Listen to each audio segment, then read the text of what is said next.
여러분 안녕하십니까? 사이언스 투데이입니다. 요즘 마트에 가면 제로 칼로리 아이스크림이나 과자를 쉽게 볼 수 있는데요. 그런데 이런 제로 제품에 들어가는 인공 감미료가 뇌의 노화를 앞당길 수 있다는 연구 결과가 나왔습니다. 저칼로리, 무설탕이라는 이유만으로 무분별하게 섭취하기보다는 절제와 균형을 지키며 건강한 식습관을 유지하는 것이 중요하겠습니다. 오늘의 주요 뉴스입니다.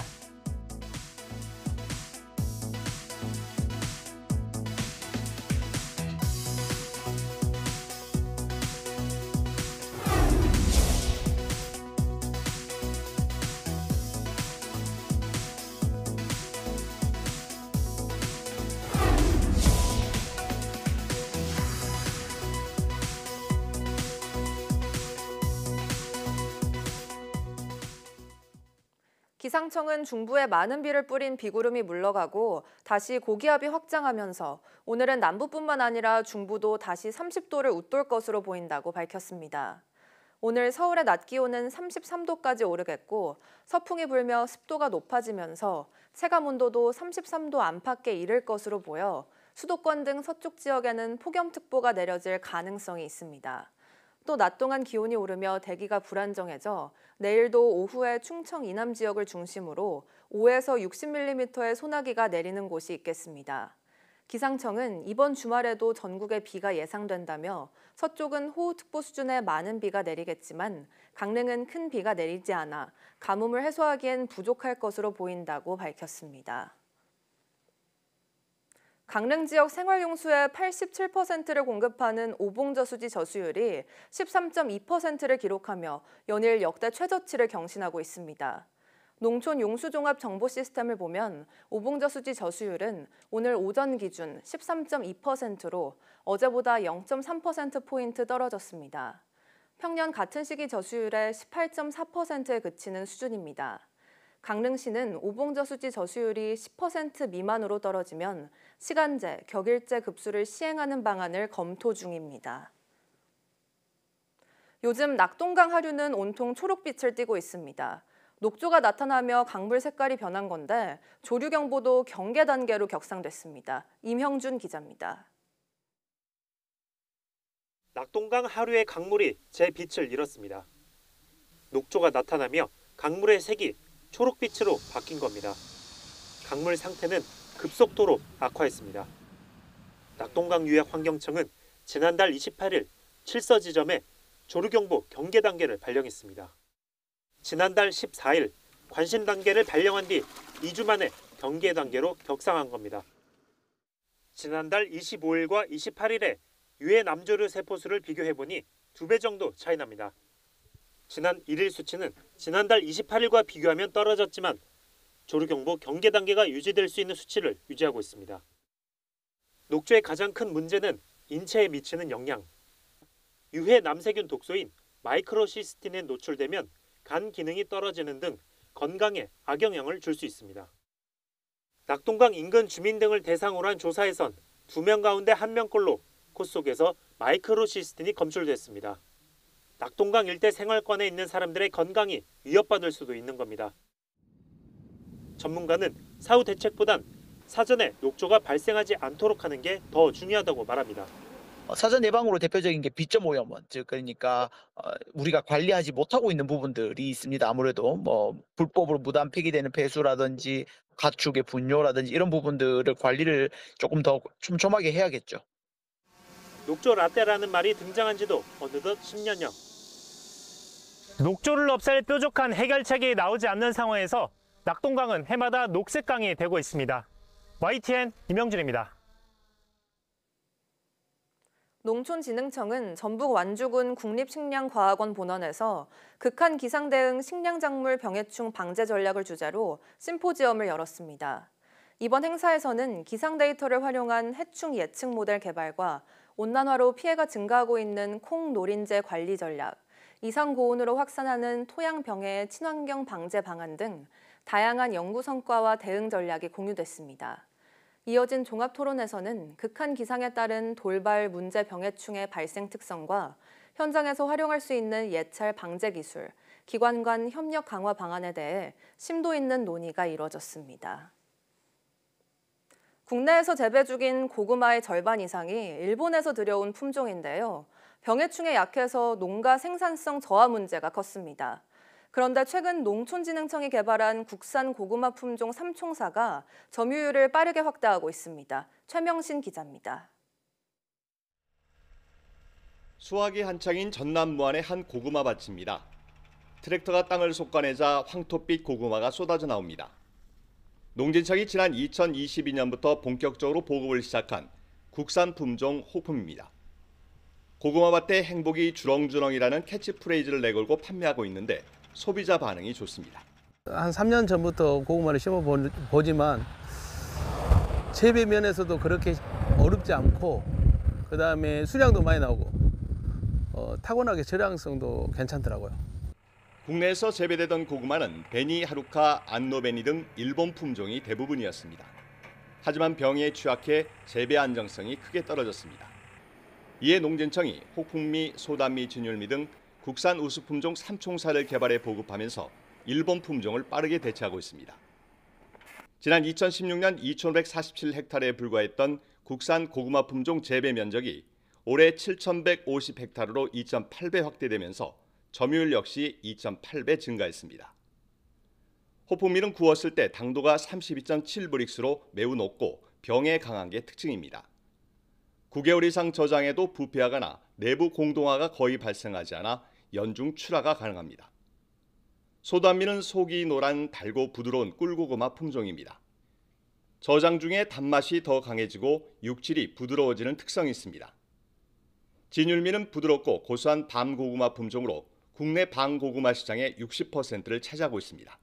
저희 품종 개발 목표는 맛과 기능성이 우수해서 소비자가 선호하고 또 이상기상과 병에 강해서 생산자분들이 쉽게 재배할 수 있는 그런 품종을 개발하는 것을 목표로 하고 있고요. 농진청은 국산 고구마 품종 점유율을 2030년까지 50%까지 끌어올려 농가 소득에 도움이 되도록 하겠다는 계획입니다. YTN 최명신입니다. 농식품부가 유통업계와 협력해 쌀 할인 지원 규모를 더 늘리기로 했습니다. 농식품부는 현재 쌀 20kg당 3,000원인 할인 지원액 규모를 11일부터 5,000원으로 확대한다고 밝혔습니다. 또 앞으로 정부 양곡 3만 톤 대여가 완료되면 산지 쌀 시장 동향을 계속 살피고 필요할 경우 추가 대책도 마련할 계획이라고 설명했습니다. 농식품부 식량정책과는 물가 안정을 위해 가공용 쌀을 안정적으로 공급하는 한편 쌀 가공업계와 협력해 민간 신곡 사용을 촉진하는 방안도 마련할 계획이라고 덧붙였습니다. 탄산음료와 디저트, 요거트 등 제로 제품에 들어가는 아스파탐과 사카린 등의 인공 감미료가 사고력과 기억력에 악영향을 준다는 연구 결과가 나왔습니다. 브라질 상파울루대 연구팀은 평균 연령 52세인 공무원 12,772명을 8년간 추적 조사한 결과 아스파탐과 사카린 등의 인공 감미료를 많이 섭취한 그룹은 인지 저하 속도가 62% 빨라 뇌 노화가 약 1.6년 앞당겨졌다고 밝혔습니다. 연구팀은 특히 60세 미만에서 기억력과 언어 유창성, 전반적 인지 기능 저하가 뚜렷하게 관찰됐다고 설명했습니다. 최근 저칼로리와 제로 식품들이 유행하는 가운데 연구팀은 이들을 섭취하는 것이 건강에 도움이 된다고 생각하지만 장기적으로는 뇌 건강에 해로울 수 있다고 지적했습니다.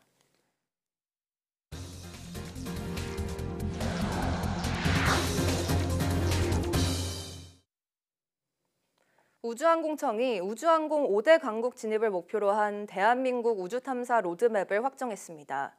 이번 로드맵은 지난 2월 발표된 추진 전략을 바탕으로 2045년까지의 중장기 목표와 실행 계획을 담고 있습니다.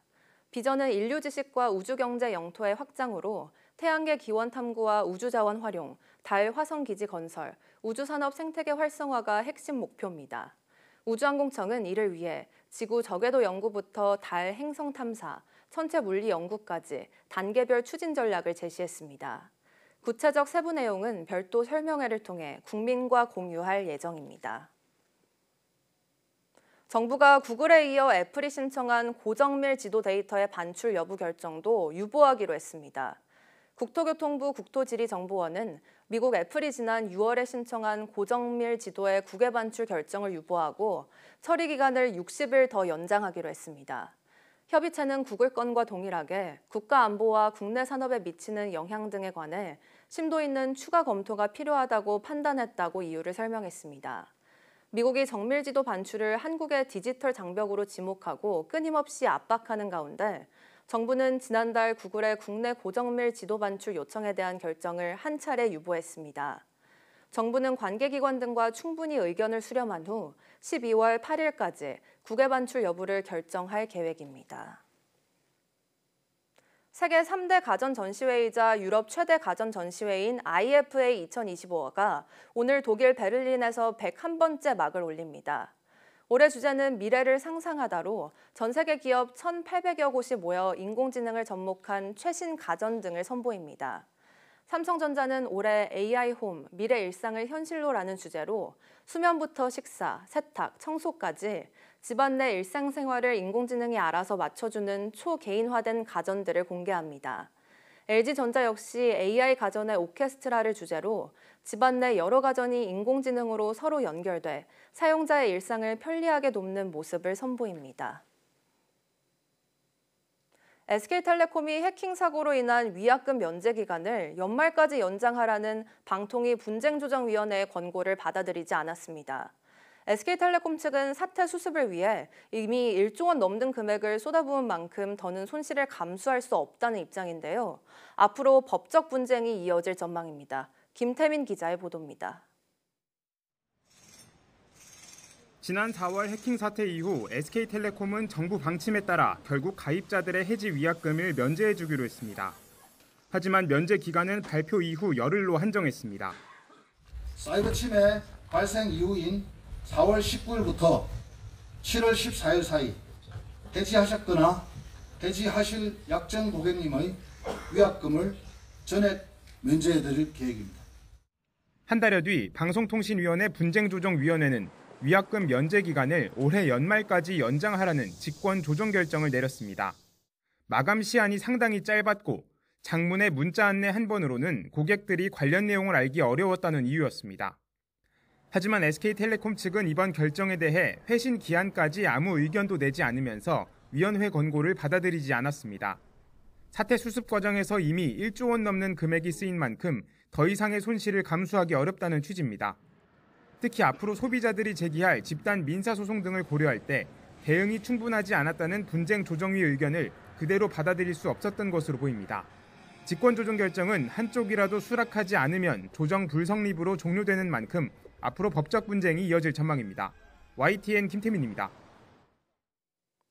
경기 남부경찰청은 경기 광명시에서 휴대전화 소액 결제로 수십만 원이 빠져나갔다는 신고가 잇따라 접수돼 수사에 착수했습니다. 현재까지 파악된 피해자는 26명으로 모두 KT 이용자인 것으로 조사됐습니다. 이들은 지난달 27일에서 31일 사이 주로 새벽 시간대 휴대전화에서 모바일 상품권 구매와 교통카드 충전 등 명목으로 수십만 원이 빠져나갔다며 경찰에 신고했는데 전체 피해 금액은 1,700여만 원에 달하는 것으로 파악됐습니다. 처음 신고를 접수한 광명경찰서는 피해자들이 서로 다른 곳에서 휴대전화를 개통한 것으로 조사됐다며 해킹 범죄 여부 등을 확인하기 위해 경기 남부경찰청에 사건을 넘겼다고 설명했습니다. KB국민과 신한, 우리은행 등 주요 시중은행 해외 법인에서 최근 잇따라 금융사고가 발생했습니다.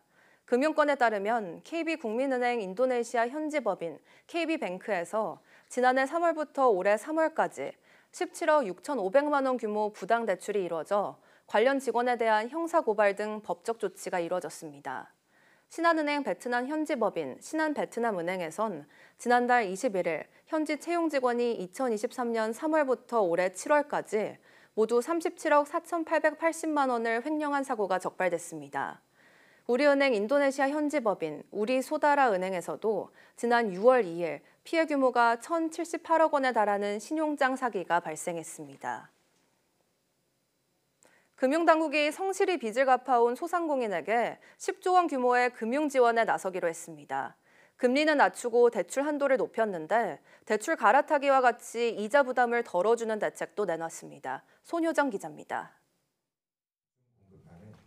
2달 동안 소상공인들을 직접 만나온 금융위원회, 건의가 가장 많았던 성실 상환자에 대한 금융 지원 방안을 발표했습니다.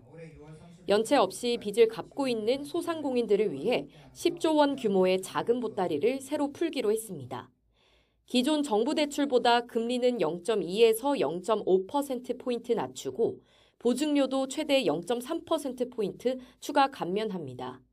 대출 한도도 66% 이상 늘어나면서 기존 6천만 원까지 대출이 가능했던 소상공인은 같은 조건에서 1억 원까지 빌릴 수 있게 됩니다. 창업, 성장, 경영 애로와 같이 소상공인 상황에 따라 맞춤형 지원이 이뤄집니다.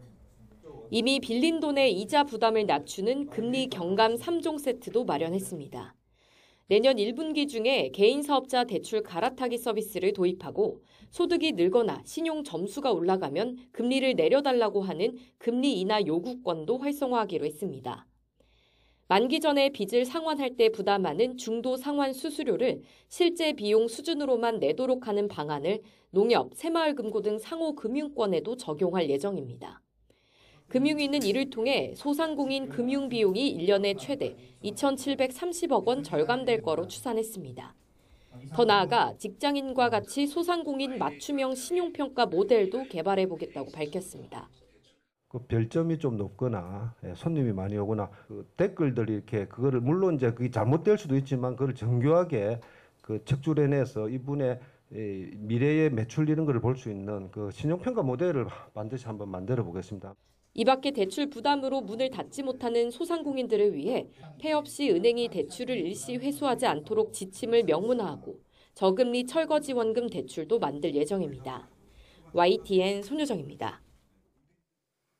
국세청이 체납 국세 규모가 갈수록 커지자 133만 명에 달하는 체납자의 거주지를 모두 방문해 실제 경제력을 확인하는 특단의 체납 관리에 나서기로 했습니다. 과세 당국의 조직과 인력 부족을 일반 시민 2,000명을 채용해 체납자의 생활 실태와 납부 능력을 확인하기로 했습니다. 보도에 오인석 기자입니다. 세금이 덜 걷히며 지난 2년간 역대급의 세수 펑크 사태가 빚어졌습니다. 국세청은 갈수록 불어나는 체납액을 줄이는 데 초점을 맞췄습니다. 특히 누계 체납액이 110조 원을 넘는 현실에서 체납 문제에 대한 대응이 시급합니다. 국세 체납 관리단을 즉각 신설하고 전수 실태 조사를 실시하여 체납자를 전면 재분류하겠습니다. 체납 규모는 연간 수조 원씩 증가해 지난해 말 기준 110조 원을 넘었습니다. 체납자 수는 133만 명에 달합니다.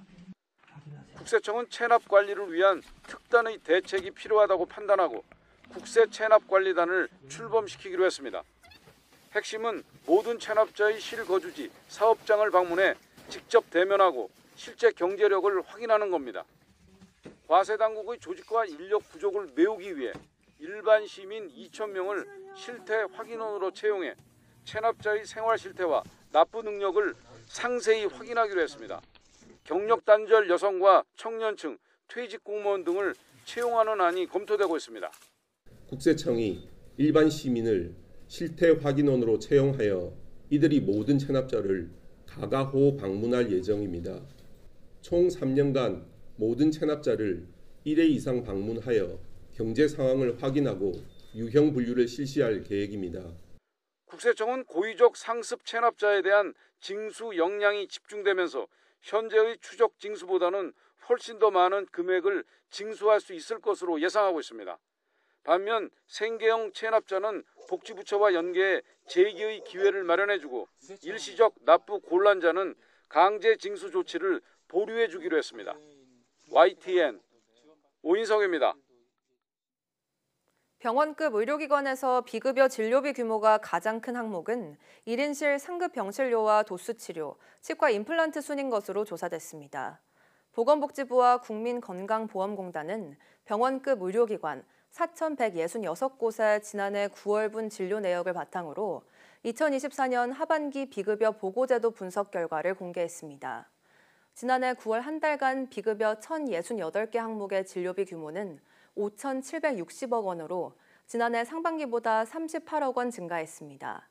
세부 항목별로는 1인실 상급 병실료가 553억 원, 9.6%로 가장 많았고 도수치료 8.3%, 치과 임플란트, 지르코니아 4.1% 등이었습니다. 진료 과목별로는 전체 비급여 진료비의 26.6%를 정형외과가 차지했고 신경외과 14.2%, 내과 10.3% 순이었습니다. 서울 지하철 5호선에 불을 질러 승객들을 공포에 떨게 했던 방화 사건 기억하실 겁니다. 이 같은 사고의 위험성을 줄이기 위해 상황을 똑같이 재현해봤더니 아찔한 상황이 펼쳐졌습니다. 양희력 기자가 보도합니다. 흰 모자를 눌러 쓴 한 남성. 가방에서 휘발유를 꺼내더니 느닷없이 지하철 바닥에 들이붓습니다. 주변에 있던 승객들은 소스라치게 놀라 달아나고 기름에 미끄러진 임신부는 신발이 벗겨진 채 황급히 몸을 피합니다. 아랑곳하지 않고 남성이 휘발유에 불을 붙이자 열차는 순식간에 화염에 휩싸입니다. 승객들이 신속하게 대피하지 못했더라면 자칫 대형 인명피해로 이어질 수 있었던 아찔한 순간이었습니다.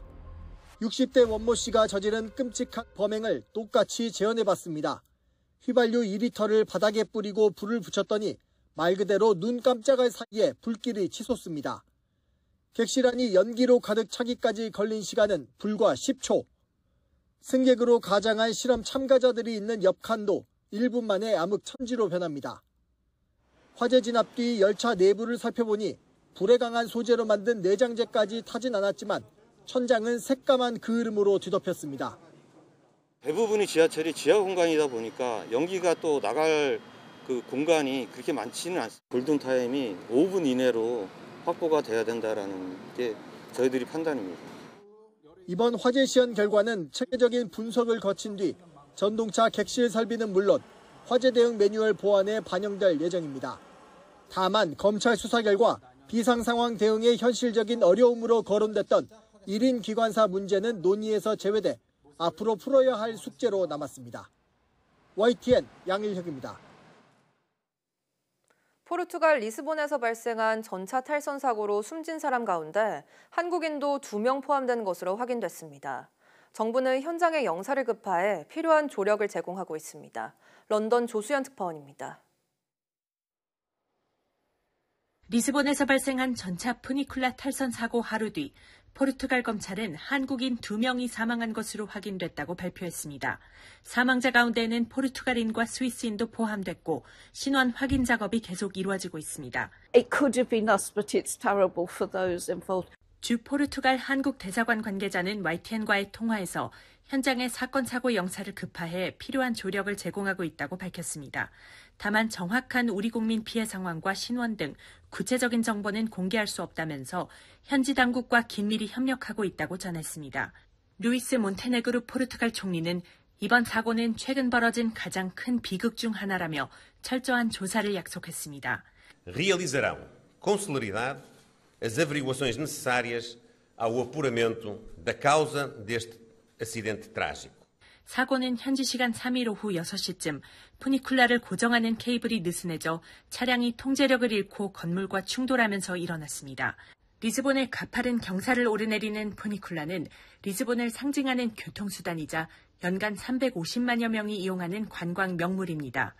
현지 언론은 오르막길에서 전차를 끌어올리고 내리막길에서 움직임을 멈추게 하는 케이블이 손상됐을 가능성을 제기했습니다.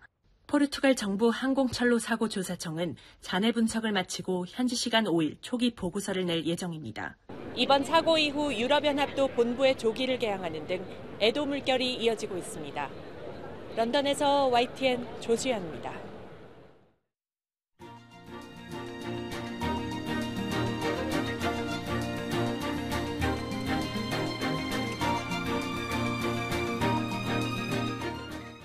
(9월 5일) 오전 사이언스 투데이 마칩니다. 오후 뉴스도 많은 시청 바랍니다. 시청해주신 여러분 고맙습니다.